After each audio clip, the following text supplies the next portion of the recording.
Salut, on se retrouve aujourd'hui pour parler aspect. Donc on va parler de la différence entre un végétal calme et un végétal nerveux.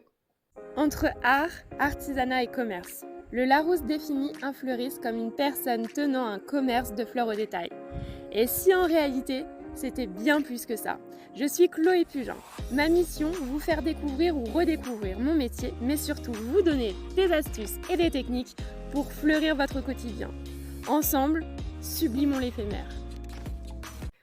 Je vais commencer par te parler de l'aspect calme. Donc ces végétaux, que ce soit des fleurs ou des feuillages, ont une forme simple qui n'est pas ou peu découpée et qui est rapidement lisible pour l'œil.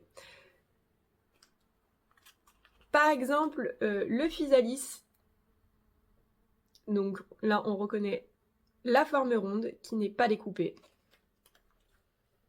Ou encore une fleur de Santigny qui a une forme ronde aussi très peu découpée. Donc au contraire, les végétaux nerveux, eux, rentreront plutôt dans une forme organique, donc plus difficilement lisible par l'œil. Ça sera des éléments qui sont composés, découpés, assez complexes.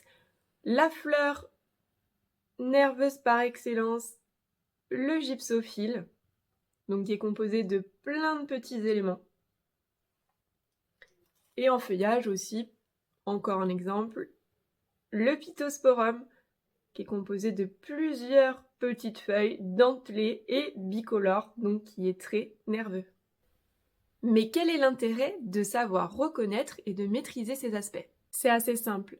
La pratique de l'art floral sert le plus souvent à accompagner les gens dans différents événements de leur vie, par exemple le mariage, la naissance, un baptême, le deuil, un anniversaire.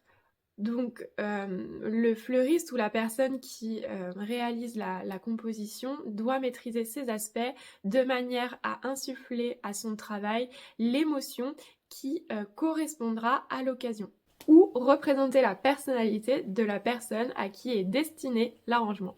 Quand je souhaite réaliser un travail avec de la douceur, une certaine mélancolie, de la compassion ou du romantisme, de la force, je vais mettre plus d'éléments calmes que d'éléments nerveux de manière à créer ces émotions ou ces sensations.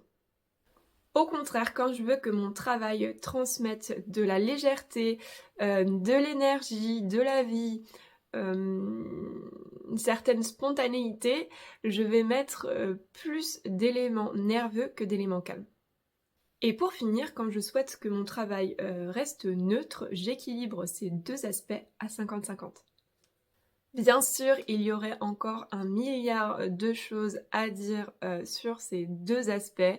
Néanmoins, si tu maîtrises ce basique, tu seras en capacité de transmettre des émotions avec tes créations et vraiment toucher du coup soit les personnes à qui tu vas les offrir, soit tes clients. Allez, voilà, c'est la fin de cette vidéo. J'espère que tu as appris plein de choses qui vont pouvoir te servir. Si cette vidéo t'a plu, pense à la liker. Je publie une vidéo chaque semaine, donc pour ne pas les rater, abonne-toi à ma chaîne. Et qu'est-ce que je t'ai pas dit encore? Oui, si tu veux que j'aborde certains sujets, n'hésite pas à me le mettre en commentaire, comme ça je ferai les vidéos sur ces sujets la prochaine fois. Je te souhaite une très bonne journée, je te dis à bientôt, bye! Ensemble, sublimons l'éphémère.